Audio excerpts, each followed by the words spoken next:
இன்றைக்கு ஆண்டவர் என்ன நம்மோடு பேச போகிறார் என்று சொல்லி கவனமாக கவனிக்கணும். கர்த்தர் பேசுவாராக. ஆமென், அல்லேலூயா. நம்முடைய ஆண்டவர் பேசுகிற தேவன். ஆக எரேமியா தீர்க்கதரிசன புஸ்தகம் 33 அதிகாரம் 6வது வசனத்தை வாசியுங்கள். Jeremiah chapter 33 verse 6. இதோ நான் அவர்களுக்கு சௌக்கியமும் ஆரோக்கியமும் வரப்பண்ணி அவர்களை குணமாக்கி அவர்களுக்கு பரிபூர்ண சமாதானத்தையும் சத்தியத்தையும் வெளிப்படுத்துவேன். ஒரு நிமிடம் ஜெபம் பண்ணுவோம். நல்ல பிதாவே, உம்மை ஸ்தோத்திரிக்கிறோம். நீங்க பேசுங்க, நாங்க கேட்கட்டும். ஆவியானவர் பேசுவீராக. இந்த வார்த்தைகள் ஒவ்வொருவருக்கும் பிரயோஜனமாய் இருக்கட்டும். ஒவ்வொரு உள்ளங்களையும் ஆண்டவர் தட்டி எழுப்புவீராக. உங்க நாமத்துக்கு மகிமையை கொண்டு வாங்க. உங்க நாம மாத்திரம் மகிமைப்படட்டும். இயேசுவின் நாமத்தில் பிதாவே, ஆமென், ஆமென், ஹல்லேலூயா. எரேமியா 33 அப்படினாலே நமக்கு ஞாபகத்துல வரக்கூடியது என்னது? ஆண்டவருக்கு இருக்கிற ஒரு டெலிபோன் நம்பர். ஆமென். எல்லாருக்கும் எல்லா நம்பரையும் ஞாபகம் வச்சுக்க முடியாது. எனக்கு என் நம்பர் தெரியும், பாஸ்டம்மா நம்பர் தெரியும், அவ்வளவுதான். வேற யார் நம்பரும் தெரியாது. செல்லதான் பார்ப்பேன். ஆனா ஒரு சிலர் என்ன செய்வாங்க, கரெக்டா சொல்லுவாங்க. பாருங்க, வீட்டுக்கு பூங்கொடி வரா, பூங்கொடி சொல்ல, ஐயா அந்த நம்பர் போடுங்க அப்படின்பா. மனப்பாடமா பல நம்பர் சொல்லுவா. எனக்கு ஆச்சரியமா இருக்கும். நம்ம சகோதரன் இம்மானுவேல் வர்றாரு, அவரு நிறைய நம்பர் மனப்பாடமா வச்சிருப்பாரு. ஆனா நம்ம மனப்பாடமா வைக்க வேண்டியது என்னன்னா எரேமியா 33:3 ஆண்டவர் சொல்றாரு, என்னை நோக்கி கூப்பிடு, அப்பொழுது நான் உனக்கு உத்தரவு கொடுத்து நீ அறியாததும் உனக்கு எட்டாததுமான பெரிய காரியத்தை உனக்கு அறிவிப்பேன். ஆமென். இன்னைக்கு அநேகருக்கு அநேக விஷயத்தை அறிஞ்சு கொள்ளணும்னு ஆசை. சிலர் பார்க்கும்போது சர்ச்சில் என்ன நடக்குது அப்படிம்பாங்க. என்ன நடக்குது? ஊழியம் நடக்குது, ஜெபம் நடக்குது. அல்லேலூயா. அந்த மாதிரி எல்லாத்தையும் தெரிஞ்சுக்கணும்னு ஆசை. அப்போ நம்ம தெரிஞ்சுக்கணும்னா யாரை நோக்கி கூப்பிடணும்? கர்த்தரை நோக்கி. கர்த்தருடைய காரியங்கள் நம்முடைய வாழ்க்கையை நாம் தெரிந்து கொள்ள வேண்டுமானால் என்ன செய்யணும்? கர்த்தரை நோக்கி கூப்பிடணும். அல்லேலூயா.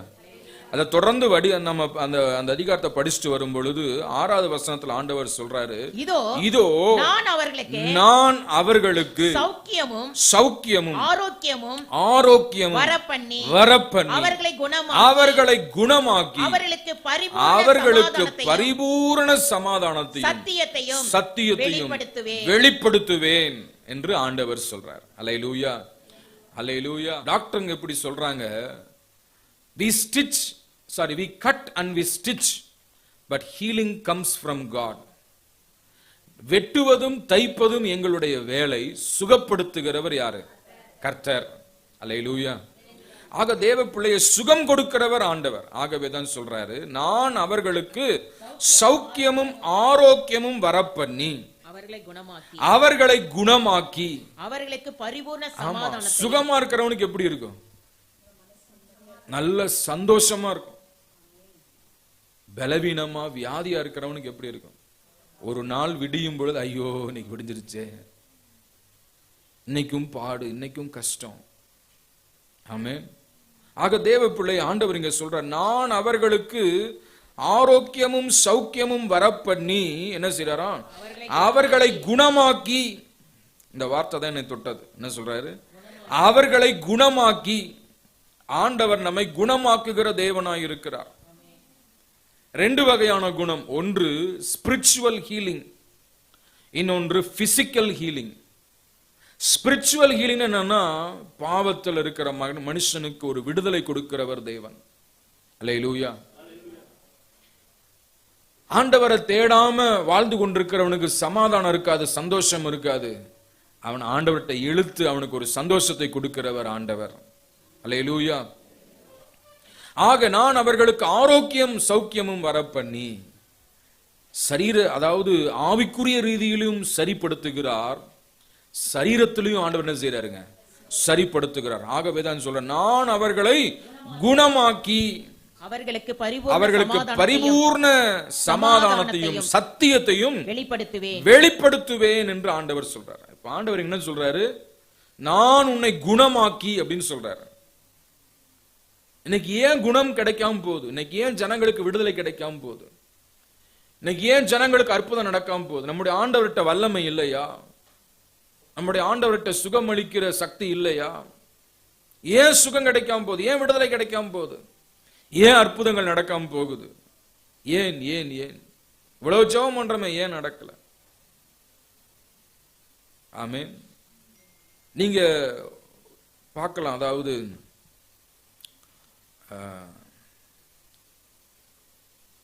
2 நாளாகமம் 14ஆம் அதிகாரம், 2 நாளாகமம் 14ஆம் அதிகாரம், புக் ஆஃப் செகண்ட் கிரானிக்கல்ஸ், மன்னிக்கவும், சாப்டர் 15, 15ஆம் அதிகாரம் 12வது வசனத்தை படிங்களேன். 2 நாளாகமம் 16ஆம் அதிகாரம் 12வது வசனம். 2 நாளாகமம் 16, 12. தங்கள் பிதாக்களின் தேவனாகிய கர்த்தரை 16, 12, 16. ஆசா அரசாண்ட 39ஆம் வருஷத்துல தன் கால்களில் வியாதி கண்டு அவன் நோவு மிகவும் உக்கிரமாயிருந்தது. அவன் தன் வியாதியிலும் கர்த்தரை அல்ல பரிகாரிகளையே தேடினான். அல்லேலூயா. ஏன் இன்னைக்கு ஆண்டவர் குணமாக்க முடியல அப்படின்னா, பலவீனங்கள் வருது, வியாதி வருது, கஷ்டம் வருது. ஆனா அந்த கஷ்டத்துல என்ன செய்யறாங்களா சொல்லுங்க? அவர்கள் தேவனை தேடவில்லை. யாரை தேடல? கர்த்தரை தேடல. யாரை தேடுறாங்க? பரிகாரிகளையே தேடுகிறார்கள். யாரை தேடுறாங்களா? பரிகாரின்னா யாரு? டாக்டர்ஸ். ஒரு தலைவலி வருது, உடனே எந்த டாக்டர்கிட்ட போவோம்? எந்த ஆஸ்பத்திரிக்கு போவோம்? ஒரு டாக்டர்கிட்ட போன என்ன செய்வார்? எல்லாம் எழுதிடுவார். Blood test, urine test, motion test, scan, ECG, X ray எல்லாம் எழுதி கடைசியில் பில் பார்த்தீங்கன்னா எவ்வளவு வரும்? எல்லாம் டெஸ்ட் முடிக்கிறதுக்கு 10,000 15,000 டெஸ்ட்டுக்கு செலவாகும். அவர் திருப்பி பார்ப்பார், பிளட்டு, சுகரு, பிரஷர் எல்லாம் நார்மல் நார்மல் நார்மல் இல்லையா? ஆனா பில் எவ்வளோ பாருங்க. எதுக்கு சொல்ல வரேன்னா, டாக்டரை தேடி போறோம், அங்க 15,000 20,000 50,000 செலவு பண்றோம், இல்லையா கடனை வாங்கி கட்டுறோம். ஆனா இங்க வேதம் என்ன சொல்லுது? ஆசா என்கிற ராஜா தன் கால்களிலே நோவு கண்டு, அந்த நோவு உக்கிரமா இருக்கிறது, அந்த கஷ்டத்தின் மத்தியில் என்ன செய்யல? ஒரு தடவை கூட அவன் ஜெபிக்கவில்லை. அவன் யாரை தேடினானா? பரிகாரிகளையே நம்பினான். டாக்டரை நம்பினான், மருந்தை நம்பினான், ட்ரீட்மெண்ட்டை நம்பினான ஒழிய கர்த்தரை நம்பவில்லை. அல்லேலூயா. இன்னைக்கு அநேகருடைய நம்பிக்கை இப்படிதான் இருக்கு. மருந்தை நம்புற அளவுக்கு கர்த்தரை நம்புறதில்ல, டாக்டரை நம்புற அளவுக்கு கர்த்தரை நம்புறதில்ல. ஓ சுகரா, இந்த டாக்டர்கிட்ட போவோம், அவர் தான் நம்புறாங்க. ஆனா கர்த்தரை என்ன செய்யறதில்ல? நம்புறதில்ல தேவ பிள்ளைய.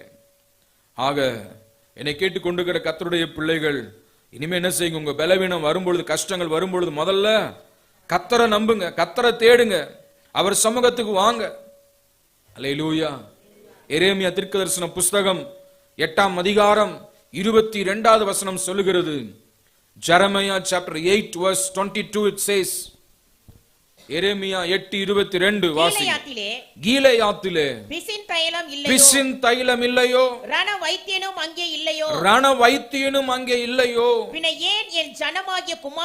பின்ன ஏன் என் ஜனமாகிய குமாரத்தி சொஸ்தமடையாமல் போனாள்.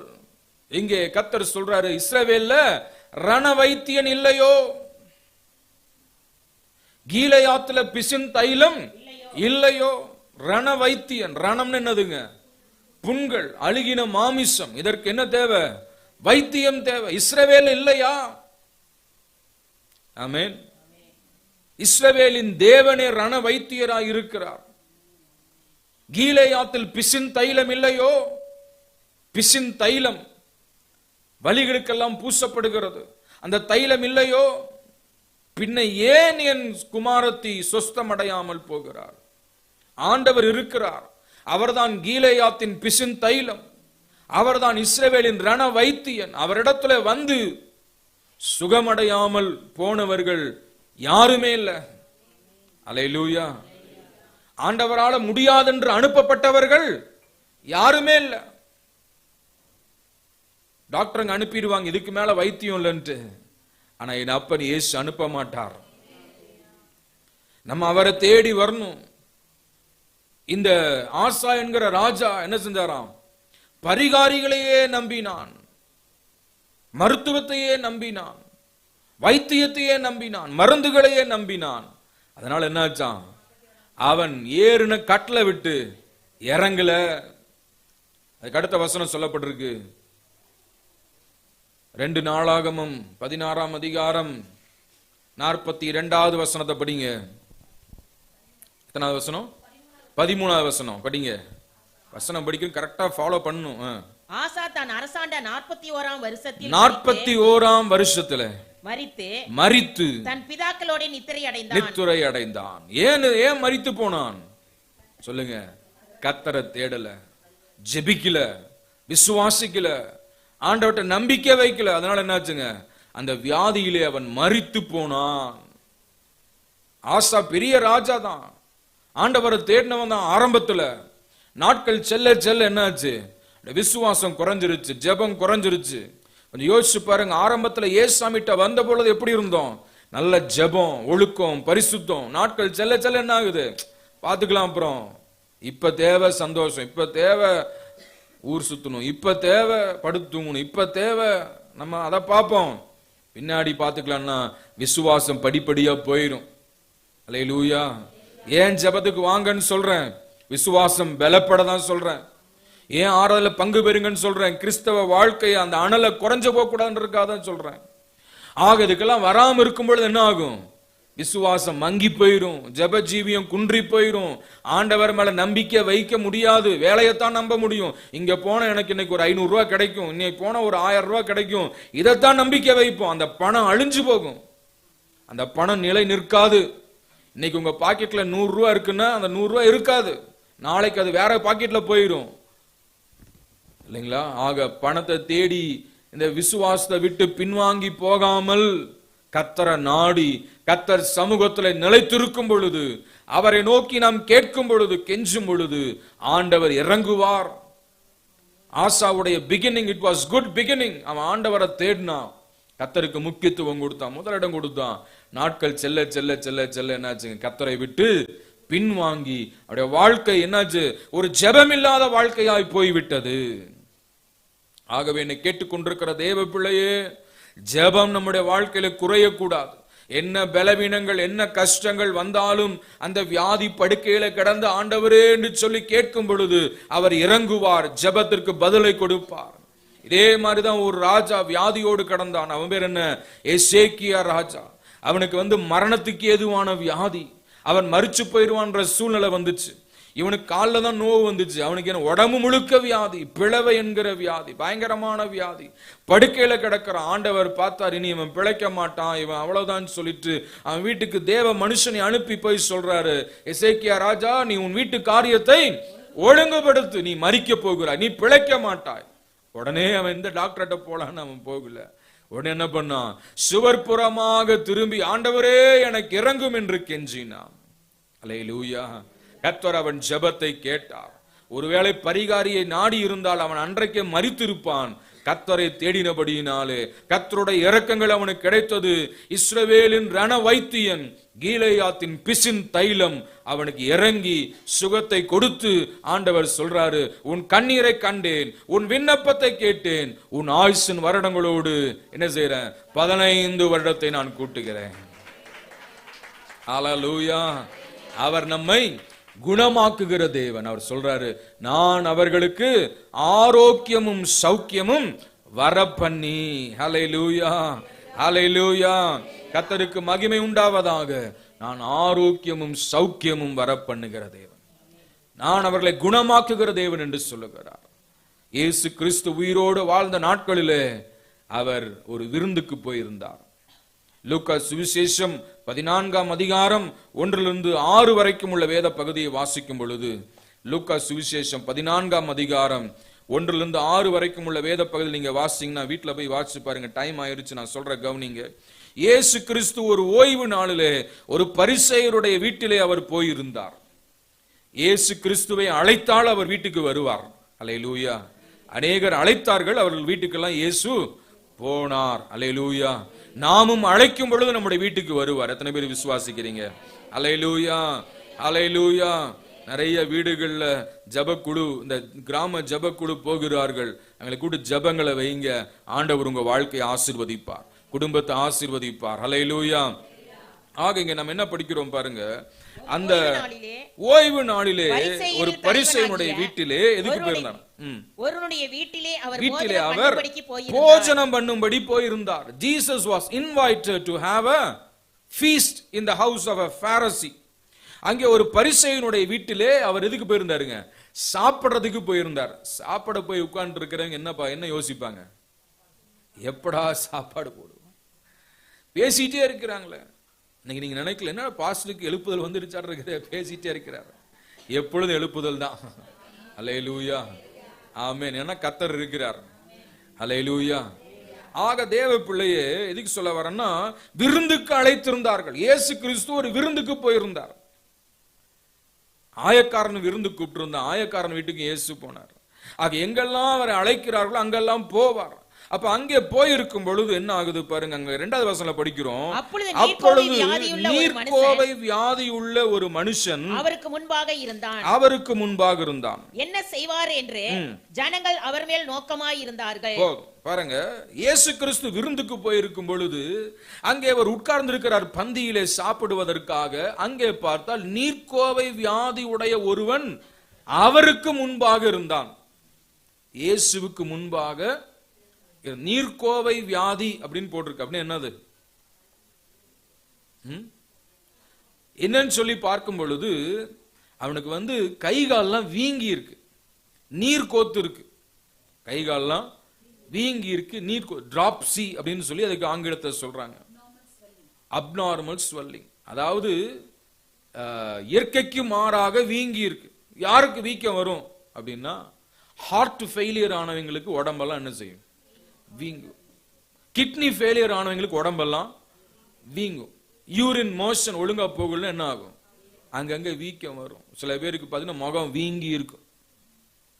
அப்ப என்ன, ஏதோ உள்ளுக்குள்ள இருக்கக்கூடிய அந்த ஆர்கன்ஸ்ல பிரச்சனைகள் உண்டு இல்லையா? சில வருடங்களுக்கு முன்பதாக எனக்கு உடல்நிலை பாதிக்கப்பட்டு பிரஷர் அதிகமாகி ஹார்ட்டுடைய பம்பிங் குறைஞ்சிருச்சு. ஒரு நிமிஷத்துக்கு 78 முறை துடிக்க வேண்டிய அந்த பம்பிங் என்னாச்சு, 35 முறை 40 முறை தான் துடிக்குது. அதனால என்னாச்சுன்னா அந்த கிட்னி எல்லாம் செயல்படாம அப்படியே எல்லாம் என்ன ஆகுது, அப்படியே ஸ்தம்பித்து போகுது. சரியா யூரின் வரல, மோஷன் போகல, தூக்கம் இல்லை, இப்படிப்பட்ட கஷ்டங்கள். அப்ப என்ன, கைகால்லாம் வீங்கி விட்டது. அந்த மாதிரியான ஒரு கஷ்டம் அவனுக்குள்ள இருக்கு. ஆமேன். யாராவது பார்த்தோன்னு ஏன் முகம் ரொம்ப வீங்கி இருக்கு, ஏன் கால் வீங்கி? சில பேர் காலை பார்த்துட்டே இருப்பாங்க, கால் தொங்க போட்டு வீங்கிடுது. சில பேர் படுத்து படுத்து முகம் வீங்கிருது, தூக்க வீக்கம் அது. ஆமேன். சில பேர் காலை உட்கார்ந்து உட்கார்ந்து டிவி பார்த்து உட்கார்ந்து செல்ல பார்த்து உட்கார்ந்து கால் வீங்கிருது. ஆமேன். சர்ச்சில் முட்டி ஓட்டு கால் வீங்கினது யாராவது இருக்கிறீங்களா? 500 ரூபாய் தரேன் உங்களுக்கு. இருக்கீங்களா? ஸ்தோத்திரம். அதுக்கு 500 ரூபாய் இல்லை சிஸ்டர், அதுக்கு பாராட்டுக்கள். ஸ்தோத்திரம். பாருங்க, இவனுக்கு நீர்க்கோவை வியாதி, உள்ள ஆர்கன்ஸ்ல பாதி, இருதய பலவீனம், சிறுநீரக பாதிப்பு, இதெல்லாம் சரியானபடி என்ன செய்யல, வெளியேற வேண்டிய கழிவுகள் வெளியேறல. நீர்க்கோவை வியாதி, வீக்கத்தோடு இருக்கிறான். யார் முன்னாடி இருக்கிறான்? இயேசுவுக்கு முன்பதாக இருக்கிறான். அந்த நாள் என்ன நாள்? ஓய்வு நாள். அப்ப அந்த ஓய்வு நாள்ல ஆண்டவருடைய சமூகத்துக்கு வரணும். என்ன கஷ்டமா, என்ன பலவீனமா, என்ன உபத்திரவமா இருந்தாலும் எங்க வரணுங்க? We must come to church to worship God with our sickness, with our problems. அல்லேலூயா. நீர்க்கோவை வியாதி உடையவன் இருந்தான். நம்மள என்ன சொல்ல முடியாதவங்களை பார்க்கும்போது, அடடடடடடா இப்படியா, அச்சச்சோ கை வீக்கமா, கால் வீக்கமா அப்படின்னு என்ன செய்வான்? முதல்ல சாப்பாடை போட்டா பரவாயில்லைன்னு நினைப்போம். இருக்கீங்களா? ஆமேன். ஆனா இங்கே பார்க்கும் பொழுது இயேசு கிறிஸ்துவுக்கு முன்பாக, ஜீவாதிபதிக்கு முன்பாக, ரணவைத்தியனுக்கு முன்பாக, பிசின் தைலமாகிய அந்த கீலேயாத்தின் தைலத்துக்கு முன்பாக ஒருவன் நீர்க்கோவை வியாதியோடு இருக்கிறான். அல்லேலூயா. அவன் போய் கேட்கல, லார்ட் ஹீல் மீன் கேட்கல. பட் ஆனா அவனுக்குள்ள ஒரு ஏக்கம் இருக்கு, எனக்கு ஒரு சுகத்தை கொடுத்தா பரவாயில்லையே, எனக்கு ஒரு விடுதலை கொடுத்தா பரவாயில்லையே. அந்த ஏக்கத்தை ஆண்டவர் பார்த்தார். அல்லேலூயா. அங்க பார்க்கிறோம், அங்க பரிசேயர்கள்லாம் எதுக்காக அவருடைய அந்த ஸ்கிரைப்ஸ், அந்த வேதத்தை எழுதக்கூடியவர்கள், வேத பாரகர்கள், பரிசேயர்கள், அவருடைய நோக்கம் எல்லாம் என்னன்னா, அவங்க நோக்கம் என்ன? இயேசு இடத்துல குற்றம் கண்டுபிடிக்கணும், இவர் என்ன செய்ய போறாருன்னு சொல்லி அதுல நோக்கமா இருக்கிறாங்க. ஆனா இயேசு கிறிஸ்துவோ அந்த நீர்க்கோவை வியாதி உடையவனை பார்த்து ஜனங்களுடைய இருதய சிந்தனையை அறிந்து அவர் என்ன செய்யறாரு? 4வது வசனம் படிக்கிறோம். அப்பொழுது அவர் அவனை அழைத்து, அல்லேலூயா, Jesus called him. He not only saw the man, but he called unto him. அவனை பார்த்தது மாத்திரமல்ல, அவன் என்ன செஞ்சாரு? அழைத்தார். அல்லேலூயா, அல்லேலூயா. ஆண்டவர் பார்க்கிற தேவனாய் அல்ல, அழைக்கிற தேவனாய் இருக்கிறார். ஆண்டவர் யாரை முன்குறித்தாரோ அவர்களை அழைத்திருக்கிறார். யாரை அழைத்தாரோ அவர்களை பரிசுத்தப்படுத்தி இருக்கிறார். யாரை பரிசுத்தப்படுத்தினாரோ அவர்களை மேன்மைப்படுத்தி இருக்கிறார், மகிமைப்படுத்தி இருக்கிறார். இந்த காலை வேளையில God has called you. ஆண்டவர் உங்களை அழைத்திருக்கிறார். எத்தனை பேர் விசுவாசிக்கிறீங்க? ஹல்லேலூயா, ஆமென். It's an incident in your life. It's not an accident. ஏதோ தற்செயலாய் அல்ல, ஆண்டவர் அழைத்து இந்த 23ஆம் தேதி ஆராதனையில இந்த சகோதரன் வரணும், இந்த சகோதரி வரணும் என்று சொல்லி உங்களை ஆண்டவர் அழைத்தபடினாலே தான் நீங்கள் இங்கே வந்திருக்கிறீர்கள். அல்லேலூயா. அழைத்திருக்கிற தேவனுக்கு உங்களுக்கு என்ன செய்யணும்ன்றது தெரியும். அல்லேலூயா. என்னை வீட்டுக்கு கூப்பிட்டீங்க, என்ன செய்யணும்னு தெரியுமில்ல உங்களுக்கு? சில பேர் நினைப்பீங்க, பாஸ்டர் டீ காபி குடிக்க மாட்டாரு, தண்ணியும் குடிக்க மாட்டாரு, காணிக்க கொடுத்தா வாங்குவார், இல்லாட்டி அதனால அவர் வந்துட்டு அப்படியே ஜெபம் பண்ணிட்டு போட்டுன்னு நினைக்கலாம். ஆனா இயேசு கிறிஸ்து அறிந்திருக்கிறார். அல்லேலூயா. இயேசு அறிந்திருக்க, என்ன செய்ய போறேன்னு அறிந்திருக்கிறார், என்ன தேவை என்று அறிந்திருக்கிறார். ஆகவே அவனை அழைத்ததோடு மாத்திரமல்ல, என்ன செஞ்சாரு? அவனை சொஸ்தமாக்கி அனுப்பிவிட்டு. அதான் பிசின் தைலங்க, அதான் ரண வைத்தியனுங்க, அவர் தான் இயேசு கிறிஸ்துங்க. அல்லேலூயா. மத்தவெல்லாம் கூப்பிட்டு என்ன செய்வான்? காசை கொடுத்து அனுப்பிச்சிருவான், மாத்திரை கொடுத்து அனுப்பிச்சிருவான். ஆனா இயேசு என்ன செஞ்சாருங்க? அவனை சொஸ்தமாக்கி, அல்லேலூயா, அவனுக்கு ஒரு விடுதலையை கொடுத்து, அவனுக்கு ஒரு சுகத்தை கொடுத்து, அல்லேலூயா, ஆமென். மருந்து அல்ல, மாத்திரை அல்ல, இன்னைக்கு போய் 10 போடுப்பா 1 வாரம் கழிச்சு என்று அல்ல, ஆண்டவர் அழைத்தார், அவனை சொஸ்தமாக்கினார். எப்படி சொஸ்தமாக்கி இருப்பாருங்க? ஒருவேளை கையை வச்சிருப்பாரு, ஒருவேளை வார்த்தை அனுப்பி இருப்பாரு, ஒருவேளை வல்லமை புறப்பட்டிருக்கும், அவன் சொஸ்தமானான். Immediately there was healing. Hallelujah. The same God is telling, immediately he is going to heal you. இன்றைக்கு ஆண்டவர் அதே சுகத்தை பலவீனத்தோடு, வியாதியோடு, கஷ்டத்தோடு வந்திருக்கிற பிள்ளைகளுக்கு கட்டளையிடுகிறார். ஹல்லேலூயா, ஹல்லேலூயா, ஹல்லேலூயா, ஆமென். அவர் சொல்லுகிறார், நான் உன்னை குணமாக்குகிற தேவன், நான் உன்னை குணமாக்குகிற தேவன். ஏன் சொஸ்தப்படுத்தினார் பாருங்க. அதை பார்த்த பொழுது ஜனங்கள் எல்லாரும் அவர் மேல ஆச்சரியப்பட்டு அவர் மேல சில பேர் கோபப்படுகிறார்கள், எரிச்சலாகிறார்கள். ஏன்னா ஓய்வு நாள்ல செய்யத்தகாத ஒன்றை செய்கிறார் என்று. அதற்கு இயேசு சொல்றார், 5வது வசனம் சொல்றாரு பாருங்க, அவர்களை நோக்கி உங்களில் ஒருவனுடைய கழுதையாவது எருதாவது ஓய்வு நாளில் விழுந்தால், துறவிலே விழுந்தால் அவன் அதை உடனே தூக்கிவிடானோ என்றார். இங்க என்ன சொல்றாரு? உங்களில் ஒருவனுடைய கழுதையாவது எருதாவது ஓய்வு நாளில் துறவிலே விழுந்தால். அப்ப ஆண்டவர் இங்க என்ன கொண்டு வராரு? உன்னுடைய கழுதையாவது மாடாவது தண்ணியில விழுந்துருச்சுன்னா நீ பார்த்துட்டு சும்மா இருப்பியா? கிணத்துல விழுந்துட்டு சும்மா இருப்பியா? என்ன செய்ய மாட்ட? ஓடி போய் தூக்கி எடுக்க மாட்டியா? உன்னுடைய எருதாவது கழுதையா, உன்னுடைய ஆடு மாடுகளை விழும் பொழுது நீ ஓடி போய் எடுப்ப. அதே போல இவன் யாரு? என்னுடைய மகன். அல்லேலூயா. என்னுடைய பிள்ளை, என் சமூகத்திலே வருகிற பிள்ளை, எனக்கு முன்பாக நிற்கிற பிள்ளை. ஆகவே இவனை நான் என்ன செய்வேன்? சுகமாக்குவேன் என்றார். அல்லேலூயா, அல்லேலூயா. நீ உன்னுடைய மாடு, உன்னுடைய ஆடு ஒரு மிருக ஜீவனுக்காக அது விழுந்துருச்சுன்னா நீ ஓடி போய் அதை தூக்கி எடுக்கிற. அதை விட கோடி மடங்கு நான் உண்டாக்கின என் மகனுக்காக, என் மகளுக்காக, என்னை விசுவாசித்து வந்திருக்கிற என்னுடைய பிள்ளைக்காக, என் ரத்தத்தினால் மீட்கப்பட்ட என் ஜனத்திற்காக நான் கண்டிப்பாக இறங்குவேன், சுகத்தை கொடுப்பேன், விடுதலை கொடுப்பேன் என்று ஆண்டவர் இந்த காலை வேளையில திருவுளம் பற்றுகிறார். அல்லேலூயா, அல்லேலூயா. ஆக அவனை அழைத்து அவனை சொஸ்தமாக்கி அவன் என்ன செஞ்சாரு? அனுப்பிவிட்டார். அனுப்பிட்டாரு. ஏன் அனுப்புனா தெரியுமா? விட்டு இருந்தாருன்னா அவனை பிடிச்சுக்குவானுங்க. அதனால ஆண்டவர் சுகமாக்கி அவனை அனுப்ப. கோ இன் பீஸ், நீ சமாதானத்தோடு போய் சுகமாய் குடியிரு. அனுப்பினார். ஹல்லேலூயா. இன்றைக்கும் அதே தேவன் இந்த ஆலயத்துக்குள்ள வந்திருக்கிறார். சுகம் கொடுக்கும்படியாக, விடுதலை கொடுக்கும்படியாக, அற்புதம் செய்யும்படியாக, அதிசயம் செய்யும்படியாக, அந்த நீர்க்கோவையை மாற்றும்படியாக. ஹல்லேலூயா. முக்கியமான உறுப்புகள் என்ன மனிதருக்கு? இருதயம், கிட்னி, அந்த உள்ள இருக்கக்கூடிய அந்த எல்லா சின்ன சின்ன உறுப்புகள், கல்லீரல், மண்ணீரல், பித்தப்பை, தமனி, அது இது. செகண்ட் பிரெயின் என்ன? குடல். மனிதனுக்கு இருக்கிற இரண்டாவது மூளை என்ன? குடல் தான். வயிறு சரியில்லைன்னு எப்படி இருக்கும்? என்ன டேனியல்? வயிறு சரியில்லைன்னு எப்படி இருக்கும்? தலைவலிக்கும், கஷ்டமா இருக்கும். அதெல்லாம் ஆண்டவர் இன்னைக்கு சுகமாக்க போகிறார். ஹல்லேலூயா, ஆமென். அவனை அழைத்து அவனை சொஸ்தமாக்கி, அவனை அழைச்சு அவன் மேல பரிதாபப்பட்ட அல்ல, அவனுக்கு விடுதலை கொடுக்கிற ஆண்டவர். உங்களை அழைத்திருக்கிறார். கர்த்தர் கட்டாயம் விடுதலை கொடுக்க போகிறார். அல்லேலூயா. இந்த விசுவாசி அவர் சொல்ற, நான் உன்னை குணமாக்கி உனக்கு சௌக்கியமும் ஆரோக்கியமும் வர பண்ணி. அல்லேலூயா. சந்தோஷமாய் நம்மை வாழ வைக்கிற ஆண்டவர். அவர் சமூகத்தில் நாம் எல்லாரும் இழந்து நிற்போம்.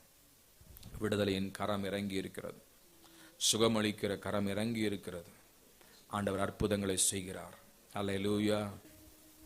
கீலேயாத்தின் பிசின் தைலம், இஸ்ரவேலின் ரண வைத்தியர் இந்த ஆலயத்துக்குள்ளே வந்திருக்கிறார். ஒரு விருந்துக்கு அழைக்கப்பட்ட பொழுது இயேசு கிறிஸ்து விருந்தின் மேல் அக்கறை செலுத்தாமல் தன் முன்பதாக என்னுடைய மகன், என்னுடைய மகள் பலவீனத்தோடு வந்திருக்கிறாங்களே, அவங்களை சுகமாக்க வேண்டும் என்று ஆவல் உள்ளவராய் அவனை பார்க்கும் பொழுதே ஆண்டவர் புரிந்து கொண்டார்.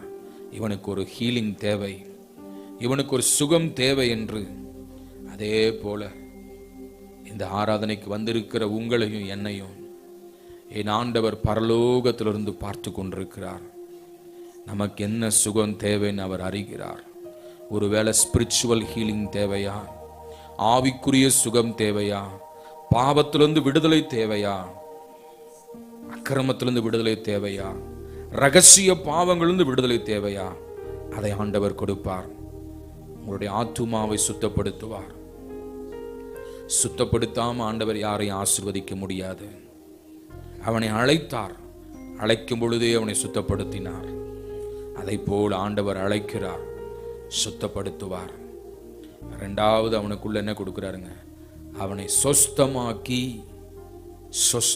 அவனுக்குள்ள இருக்கிற வியாதி ஆண்டவர் மாற்றுகிறார். It's not by medicine, it's not by pills, it's by the power of God. மாத்திரையினால் அல்ல, ட்ரீட்மெண்ட்னால் அல்ல, வல்லமையினால் சுகம். இட்ஸ் a divine healing. தெய்வீக சுகம் அவனை சொஸ்தமாக்கி. ஏன்னா அவர் சொல்றார், உங்களில் ஒருவனுடைய எருதாவது கழுதையாவது துறவிலே விழுந்தால் அதை பார்த்து கொண்டு சும்மா இருப்பானா? ஐயோ அது என்னுடையது என்று சொல்லி அவன் ஓடி போய் அதை தூக்கி எடுப்பான். அதை போல உங்களை என்னையும் ஆண்டவர் கிரயத்துக்கு கொண்டிருக்கிறார். ரத்தத்தை சிந்தி மீட்டெடுத்திருக்கிறார். ஹல்லேலூயா. நமக்கு ஒரு காரியம்னா ஆண்டவர் பார்த்துட்டு சும்மா இருக்கிற தேவன் அல்ல. அவர் ஓடி வந்து தூக்கி எடுக்கிற ஆண்டவர். அவர் ஓடி வந்து குணப்படுத்துகிற ஆண்டவர். அவர் ஓடி வந்து சுகப்படுத்துகிற ஆண்டவர். அல்லேலூயா. உடனடியாக ஆண்டவர் என்ன செய்றாரு? அந்த மகனை அழைத்து அவனை சொஸ்தமாக்கி, அல்லேலூயா, இன்றைக்கு அந்த சுகத்தை தான் கொடுக்க போகிறார். என்னென்ன பலவீனமா இருந்தாலும், என்னென்ன கஷ்டமா இருந்தாலும், என்னென்ன வியாதியா இருந்தாலும், என்னென்ன போராட்டங்களா இருந்தாலும், ஒருவேளை உள் உறுப்புகள்ல, ராஜ உறுப்புகள்ல காணப்படுகிற பலவீனமா இருந்தாலும் கர்த்தருடைய கரம் இப்பொழுது உங்கள் மேல் வருகிறது. ஹல்லேலூயா. எத்தனை பேர் விசுவாசிக்கிறீங்க? ஆணிகள் பாய்ந்த கரம், ஹல்லேலூயா, இன்விசிபிள் ஹேண்ட் ஆஃப் காட், நாம் பார்க்க முடியாத அந்த மகிமையின் கரம், அந்த அக்னி கரம், நம்முடைய அந்த சரீர கண்களால் பார்க்க முடியாத, ஆமென், ஆவிக்குரிய கண்களால் தரிசிக்கக்கூடிய அந்த அக்னி கரம் ஒவ்வொருவர் சிரசின் மீதும் இப்பொழுது வந்து இறங்குகிறது. உச்சன் தலையிலிருந்து உள்ளங்கால் வரைக்குமாக தேவனுடைய சுகம் அவருடைய ஆணிகள் பாய்ந்த கரத்திலிருந்து, ஓ பலவீனத்தோடு வந்திருக்கிற கர்த்தருடைய பிள்ளையே, ஒரு சுகத்தை வாஞ்சித்து வந்திருக்கிற பிள்ளையே, இயேசுவின் நாமத்தினாலே ஓ அந்த சுகம் எப்பொழுது உங்கள் சரீரத்துக்குள்ள இறங்குகிறது. பெற்றுக்கொள்ளுங்கள் அந்த சுகத்தை, பெற்றுக்கொள்ளுங்கள் அந்த விடுதலையை. உச்சன் தலையிலிருந்து உள்ளங்கால் வரைக்கும் நரம்புகளுக்குள்ள, எலும்புகளுக்குள்ள, தசைகளுக்குள்ள, ரத்தத்துக்குள்ள, சரீர அவயவங்கள்ல, ஓ ஹல்லேலூயா, இருதயத்துல, ஓ ஸ்தோத்திரம், கிட்னில, ஆமென், ஹல்லேலூயா, நுரையீரல்ல, ஆமென், ஹல்லேலூயா, எல்லா உறுப்புகளிலே சுகம் இப்பொழுது இப்பொழுது ரைட் நவ தலையிலே சுகம், பிரெயின்ல சுகம், ஓ மூளையில சுகம், ஹல்லேலூயா, ஸ்கின்ல சுகம், தோல்ல சுகம், இப்பொழுது வல்லமை, இயேசு கிறிஸ்துவுடைய வல்லமை, ஹல்லேலூயா, உங்களை தொடுகிறது. விசுவாசிக்கிற தேவ பிள்ளைக்கு இன்றைக்கு ஒரு அற்புதம் நடக்கிறது. ஓ ரகபரதியோ கமரபா, இப்பொழுது அந்த வல்லமை இறங்குகிறது. பொல்லாத பலவீனங்கள் மறைகிறது. You shall be delivered of your weakness. You shall be delivered of your sickness. Oh hallelujah, hallelujah. நான் உன்னை குணமாக்குகிற தேவன் என்று சொல்லுகிற ஆண்டவர் இப்பொழுது உங்களை குணமாக்குகிறவராய் உங்களுக்குள்ளே செயல்பட்டு கொண்டிருக்கிறார். பல வருட வியாதிகள் மறைகிறது, பல வருட பலவீனங்கள் மறைகிறது, பல வருட கஷ்டங்கள் மறைகிறது. பெற்றுக்கொள்ளுங்க அந்த வல்லமையை. எல்லாரும் கரங்களை தட்டி ரிசீவ் பண்ணுங்க. ஹல்லேலூயா, ரிசீவ் இட், ரிசீவ் இட். கரங்களை தட்டி ஆண்டவரை மகிமைப்படுத்துங்க. எல்லாரும் எல்லாரும் எல்லாரும். ஓரபா சந்தலமரபா ரிகபரதி அந்தலமரபா ரிபெலெக்கெரதி அந்தலமரபா. ஓ ஸ்தோத்திரம் ஸ்தோத்திரம் ஸ்தோத்திரம். நான் அவர்களுக்கு ஆரோக்கியமும் சௌக்கியமும் வரப்பண்ணி நான் அவர்களை குணமாக்கி கர்த்தர் உங்களை குணமாக்குகிறார், குணமாக்குகிறார்.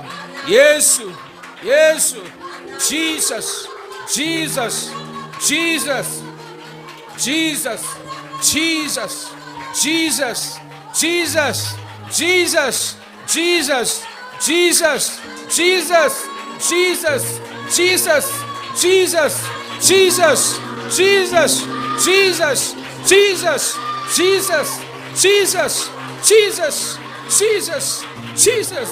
Receive your miracle, receive your touch. Jesus is healing you. இயேசு குணமாக்குகிறார், இயேசு குணமாக்குகிறார், இயேசு குணமாக்குகிறார். இதுவரைக்கும் பட்ட கஷ்டங்கள் மாறுகிறது. Hallelujah, hallelujah. Praise God. Thank you for your healing presence. Thank you for your healing touch. Thank you, Holy Spirit. Thank you, Holy Spirit. Thank you, Holy Spirit. Yes. Thank you, Jesus. உங்க நாமம் மகிமைப்பட்டதுக்காக ஸ்தோத்திரம். அநேக ஜீவனுள்ள சாட்சிகள் எழுப்புகிற தயவுக்காக ஸ்தோத்திரம். இந்த வாரம் முழுவதும் உடைய கரம் பிள்ளைகளோடு இருக்கட்டும். ஆசீர்வதிங்க, அற்புதங்களை செய்யுங்க. இயேசுவின் நாமத்தில் பிதாவே.